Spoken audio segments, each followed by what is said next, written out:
Hi guys, বৃহস্পতিবারের blog নিয়ে চলে এসেছি। আজকে সকাল সকাল দেখলাম সচিন তেন্ডুলকর যেই মাঠে খেলে বড় হয়েছে, এটাই শিবাজি পার্ক ইন মুম্বাই।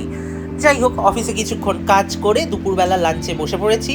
লাঞ্চে ছিল ভাত, ডিমের ঝোল, অড়হরের ডাল, লোবিয়া কি সবজি, রুটি, papad, mixed vegetable, raita, salad আর লাস্টে একটা মুগের ডাল।